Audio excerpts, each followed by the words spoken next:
সূক্ষ্ম পুষ্টিকৰ পদাৰ্থৰ পৰিচয়ৰ এই স্পকেন টিউটৰিয়েলটোলৈ স্বাগতম। এই টিউটৰিয়েলটোত আমি শিকিম প্ৰটিনছ, চৰ্বি, কাৰ্বহাইড্ৰেটছৰ বিষয়ে। সূক্ষ্ম পুষ্টিকৰ পদাৰ্থ বা মেক্ৰছ হৈছে অতিশয় প্ৰয়োজনীয় পুষ্টিকৰ পদাৰ্থ। তাত অন্তৰ্ভুক্ত হয় প্ৰটিনছ, চৰ্বি আৰু কাৰ্বহাইড্ৰেটছ। আহক ইয়াৰ প্ৰতিটো মেক্ৰছৰ বিষয়ে অধিককৈ জানো প্ৰটিনছৰে আৰম্ভ কৰি। প্ৰটিনছৰ আন্তঃগাঁথনিৰ মুখ্য উপাদানটো হৈছে এমাইনো এচিড।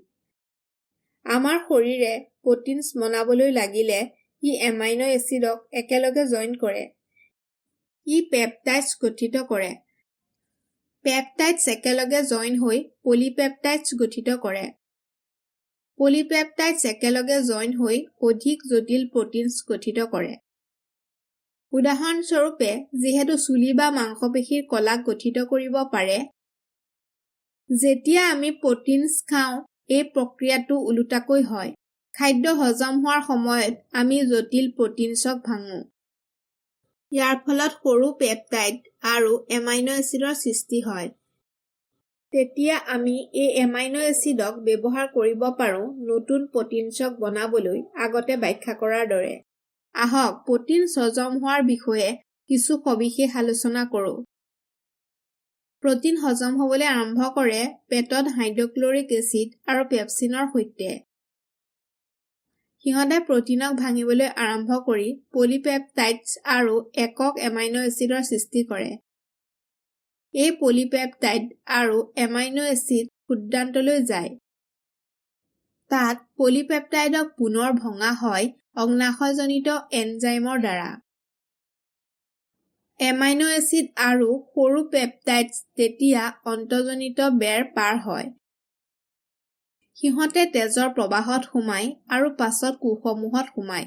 তাত সিহঁত ব্যৱহৃত হয় নতুন প্ৰটিনছ বিশ্লেষণ কৰিবলৈ। কিছু এমাইনো এচিড আৰু পেপটাইডছক লগতে লিভাৰলৈও নিয়া হয়। তাত সিহঁতক প্ৰচেছ কৰা হয় আৰু শৰীৰৰ আন কোষসমূহলৈ পঠোৱা হয়। আমি সদায় প্ৰটিনছক ভাঙো আৰু নতুন প্ৰটিনছ বনাওঁ। আমি প্ৰটিনছক জমা ৰাখিব নোৱাৰো। গতিকে আমি দৈনিক পৰ্যাপ্ত পৰিমাণৰ প্ৰটিন পাব লাগিব বিভিন্ন খাদ্য উৎসসমূহৰ পৰা। প্ৰটিনছৰ ফাংচন আৰু দৈনিক প্ৰয়োজনীয়তাক আন এটা টিউটৰিয়েলত আলোচনা কৰা হৈছে। এতিয়া আহক চৰ্বিলৈ যাওঁ। চৰ্বিৰ আন্তঃগাঁথনিৰ মুখ্য উপাদানটো হৈছে ফেটি এচিড। কাৰ্বন আৰু হাইড্ৰজেন একেলগে দীঘলীয়া চেইনত সংযুক্ত হৈ চৰ্বি গঠিত কৰে। এই দীঘলীয়া চেইনক কোৱা হয় হাইড্ৰ'কাৰ্বনছ। চৰ্বিৰ গাঁথনিটোৱে প্ৰভাৱিত কৰিব যে আমাৰ শৰীৰত ই কেনে আচৰণ কৰিব। চেচুৰেশ্যনৰ লেভেলটোৱে চৰ্বি এটাৰ গাঁথনিটোক প্ৰভাৱিত কৰে।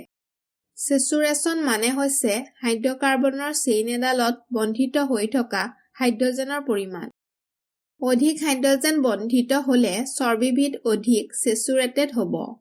চেচুৰেটেড চৰ্বি পোৱা যায় নাৰিকল, গাখীৰ, গাখীৰৰ বস্তুসমূহ, মাংস ইত্যাদিত। তেনে চৰ্বিত চেইনডালৰ সকলো উপলব্ধ স্পটত হাইড্ৰজেন ভৰ্তি হৈ থাকে। তথাপি যদি মাত্ৰ কিছু স্পটহে হাইড্ৰজেনেৰে ভৰ্তি হৈ থাকে, তেন্তে চৰ্বিটো আনচেচুৰেটেড হ'ব পাৰে। লগতে মনো আনচেচুৰেটেড চৰ্বি আছে, য'ত মাত্ৰ এটা আনচেচুৰেটেড কাৰ্বন পেয়াৰ থাকে। চীনাবাদামত থকা 50%তকৈ অধিক চৰ্বি মনো আনচেচুৰেটেড হয়। জলফাইত থকা 60-80% চৰ্বি মনো আনচেচুৰেটেড হয়। লগতে পলি আনচেচুৰেটেড চৰ্বি আছে, য'ত বহুতো আনচেচুৰেটেড কাৰ্বন পেয়াৰ থাকে। সিহঁতক পোৱা যায় মাছ, আখৰোট, ফ্লেক্স গুটি, সূৰ্যমুখী ফুলৰ গুটি ইত্যাদিত। চৰ্বিক হজম কৰিবলৈ শৰীৰে চৰ্বিক ফেটি এচিডছ আৰু গ্লিচাৰললৈ ভাঙে। এই ভংগন মূলতঃ ক্ষুদ্ৰান্ত অংশত হয়। চুটি আৰু মধ্যম চেইনযুক্ত ফেটি এচিডক পোনপটীয়াকৈ তেজত এৰা হয়। দীঘলীয়া চেইনযুক্ত ফেটি এচিডক পুনৰ পেক কৰা হয় কাইলোমাইক্ৰনছ নামৰ কণালৈ। কাইলোমাইক্ৰনছ লিম্ফাটিক চিষ্টেমত সোমায় আৰু পাছত তেজৰ প্ৰবাহত যায়। সিহঁত ব্যৱহৃত হয় শক্তিৰ বাবে বা পৰিৱৰ্তিত হয় শৰীৰত চৰ্বি হিচাপে জমা থাকিবলৈ।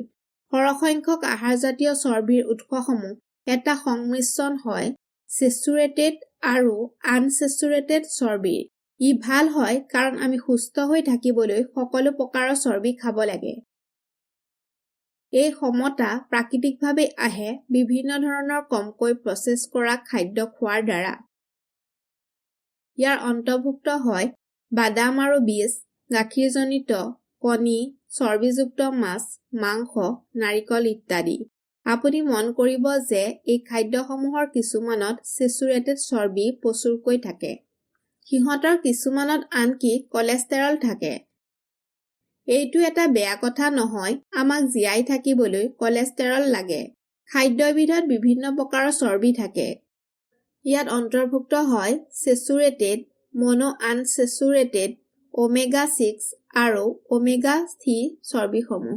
কিছুমান চৰ্বিক খাদ্যৰ পৰা আঁতৰাব বা পৰিত্যাগ কৰিব লাগে। প্ৰচেছ কৰা খাদ্যত থকা ট্ৰান্স চৰ্বিয়ে বিভিন্ন ৰোগ হোৱাৰ বিপদক বঢ়ায়। ওমেগা-6 বেছিকৈ খোৱা আৰু ওমেগা-3 ফেটি এচিড অতি কমকৈ খোৱাটো বিপদজনক। সঠিক অনুপাত হৈছে 1:1।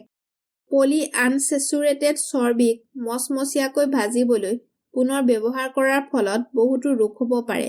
চৰ্বিৰ বিষয়ে অধিক সবিশেষক একোটা ছিৰিজৰ আন এটা টিউটৰিয়েলত আলোচনা কৰা হৈছে। শেষত আহক কাৰ্বহাইড্ৰেটছৰ বিষয়ে কওঁ। কাৰ্বহাইড্ৰেটছৰ আন্তঃগাঁথনিৰ মুখ্য উপাদানটো হৈছে ম'ন'চাকাৰাইডছ। ম'ন'চাকাৰাইডছ যেনে গ্লুক'জ আৰু ফ্ৰাক্টোজৰ গাঁথনিত মাত্ৰ এটা ৰিং থাকে। ডাইচাকাৰাইডছ যেনে চুক্ৰ'জ আৰু লেক্টোজত দুটা ম'ন'চাকাৰাইডছ একেলগে সংযুক্ত হৈ থাকে। পলিচাকাৰাইডছত বহুতো ম'ন'চাকাৰাইডছ একেলগে সংযুক্ত হৈ থাকে। সিহঁতক লগতে কোৱা হয় জটিল কাৰ্বহাইড্ৰেটছ বুলি। উদাহৰণ হৈছে গ্লাইক'জেন, ষ্টাৰ্চেছ আৰু বিভিন্ন প্ৰকাৰৰ দ্ৰৱণীয় আৰু অদ্ৰৱণীয় ফাইবাৰসমূহ। সিহঁতক পোৱা যায় বিনছ, খাদ্যশস্য, ফক্সটেল মিলেট, ফিংগাৰ মিলেট, শাক-পাচলি ইত্যাদিত।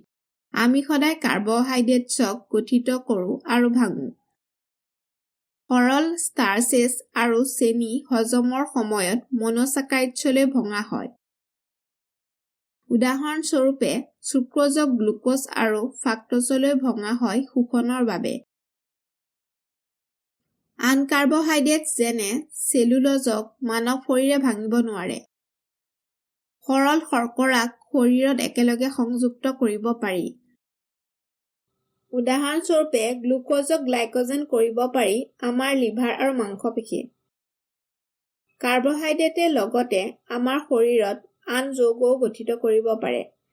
কাৰ্বহাইড্ৰেট হজম হোৱাৰ প্ৰক্ৰিয়াটো আমি ইয়াক মুখত লোৱাৰ সময়তহে আৰম্ভ হয়। আমাৰ লালটিত এনজাইম থাকে যাক এমাইলেজেছ বুলি কোৱা হয়। সিহঁতে জটিল কাৰ্বহাইড্ৰেটছক সৰু কাৰ্বহাইড্ৰেট চেইনলৈ ভাঙিবলৈ আৰম্ভ কৰে। তেতিয়া কাৰ্বহাইড্ৰেটছে পেট পাৰ হৈ ক্ষুদ্ৰান্তলৈ যায়। অগ্নাশয়ে এমাইলেজেছ নিঃসৰণ কৰে। সিহঁতে সৰু কাৰ্বহাইড্ৰেট চেইনক ডাইচাকাৰাইডছলৈ ভাঙে। এই ডাইচাকাৰাইডছক ম'ন'চাকাৰাইডছলৈ ভঙা হয়। উদাহৰণস্বৰূপে চুক্ৰ'জক গ্লুক'জ আৰু ফ্ৰাক্টোজলৈ ভঙা হয়। তেতিয়া সিহঁত আভ্যন্তৰীণ কোষসমূহৰ দ্বাৰা ৰক্তনলীত সোমায়। তেতিয়া সিহঁতক সাধাৰণ সংবহনত সোমোৱাৰ আগতে লিভাৰলৈ নিয়া হয়। লিভাৰে শক্তিৰ ৰূপান্তৰ আৰু গ্লাইক'জেন জমা ৰাখিবলৈ প্ৰয়োজনীয়খিনি লয়। তেতিয়া ই বাকীখিনি গ্লুক'জ হিচাপে তেজত ঘূৰাই নিয়ে। কোষে ইনচুলিনৰ সহায়ত তেজৰ পৰা গ্লুক'জক লয়। কোষৰ ভিতৰত গ্লুক'জক শক্তিলৈ পৰিৱৰ্তিত কৰা হয়। মাংসপেশীৰ সংকোচনৰ ফলতো কোষত গ্লুক'জ সোমায়, আনকি ইনচুলিনৰ অবিহনেও। গতিকে গ্লুক'জক সাধাৰণতে ব্যায়াম কৰাৰ পাছত লোৱাটো উন্নত হয়। এইবাবেই ব্যায়ামে আমাক বিপাকীয়ভাৱে সুস্থ হৈ থকাত সহায় কৰে। শৰীৰে সদায় তেজৰ গ্লুক'জ লেভেলক সুস্থিৰ ৰাখিবলৈ চেষ্টা কৰে। যদি তেজৰ শৰ্কৰা অতিকৈ কমি যায়, শৰীৰক এটা নতুন গ্লুক'জৰ ছাপ্লাই লাগিব। গ্লুক'জক বনাব পাৰি আমি খোৱা আহাৰত থকা কাৰ্বহাইড্ৰেটছৰ পৰা। ইয়াক লগতে বনাব পাৰি লিভাৰত জমা হৈ থকা গ্লাইক'জেন ভাঙি। ই তেজৰ গ্লুক'জৰ লেভেলক সুস্থিৰ কৰিব আৰু তৎক্ষণাত শক্তি প্ৰদান কৰিব। যদি তেজৰ শৰ্কৰা অতিকৈ বাঢ়ি যায়, লিভাৰ আৰু মাংসপেশীয়ে পৰাখিনি ল'ব। কেতিয়াবা লিভাৰ আৰু মাংসপেশীয়ে জমা ৰখাৰ পাছতো তেজৰ শৰ্কৰা অতিকৈ বাঢ়ি থাকে। তেতিয়া অতিৰিক্ত গ্লুক'জক শৰীৰত চৰ্বিলৈ পৰিৱৰ্তিত কৰা হয়। কোৱালিটিৰ ক্ষেত্ৰত সকলো কাৰ্বহাইড্ৰেটছক সমানকৈ বনোৱা নহয়। সমগ্ৰ খাদ্যৰ পৰা পোৱা জটিল কাৰ্বহাইড্ৰেটছে আমাক বহু সময়লৈকে ভোক নলগাকৈ ৰাখে। সিহঁত প্ৰাকৃতিকভাৱে সমগ্ৰ খাদ্যত থকা আন বস্তুৰ সৈতে সংযুক্ত হয়। সমগ্ৰ খাদ্যত সূক্ষ্ম পুষ্টিকৰ পদাৰ্থ, ফাইটোনিউট্ৰিয়েণ্টছ, ফাইবাৰ, পানী, প্ৰটিন আৰু চৰ্বিসমূহ থাকে। সেইবাবে সমগ্ৰ খাদ্যই শৰীৰত শক্তি আৰু গ্লুক'জক লাহে লাহেকৈ এৰে। সিহঁতে আমাৰ তেজৰ শৰ্কৰা আৰু ইনচুলিন লেভেলক সুস্থিৰ ৰাখে। সমগ্ৰ খাদ্যত থকা ফাইবাৰে আমাক অন্তত থকা ভাল বেক্টেৰিয়াক আহাৰ দিয়ে। ই লগতে কলেষ্টেৰলৰ শোষণকো কমায় আৰু মলত্যাগ কৰোঁতে সহায় কৰে। সমগ্ৰ খাদ্যৰ পৰা জটিল কাৰ্বহাইড্ৰেটছ খোৱাটো উৎকৃষ্ট হয়। সৰল, অধিককৈ প্ৰচেছ কৰা কাৰ্বহাইড্ৰেটছ যেনে বিস্কুট আৰু চিপছ অতি সোনকালে হজম হয়, তথাপি সিহঁতে আমাক অতৃপ্ত কৰি ৰাখে। সিহঁতত পুষ্টিকৰ পদাৰ্থও প্ৰচুৰকৈ নাথাকে। সিহঁতত উচ্চ পৰিমাণৰ ছডিয়াম আৰু উদ্যোগিক ৰাসায়নিক পদাৰ্থ থাকে। সিহঁতে লগতে ট্ৰান্স চৰ্বি আৰু সংৰক্ষণকাৰী পদাৰ্থ থাকে। সিহঁতে আমাৰ ভোক লগাক উদ্দীপিত কৰে আৰু আমি অধিক খাবলৈ বিচাৰোঁ। সিহঁতৰ ফলত আমাৰ তেজৰ শৰ্কৰা আৰু ইনচুলিনৰ লেভেলক উঠা-নমা হ'ব পাৰে। তাৰ মানে আমি এপেকেট চিপছ খোৱাৰ পাছতো আৰু খাবলৈ বিচাৰোঁ। আনকি তাৰ পৰা আধা ঘণ্টাৰ পাছত আমাৰ ভোক লাগে। জাংক খাদ্যৰ বিষয়ে অধিক তথ্য আন টিউটৰিয়েলত উপলব্ধ আছে। সবিশেষৰ বাবে অনুগ্ৰহ কৰি আমাৰ ৱেবছাইট চাব। ইয়াৰ সৈতে আমি এই টিউটৰিয়েলৰ শেষ পালোহি। সংযোগ কৰাৰ বাবে ধন্যবাদ।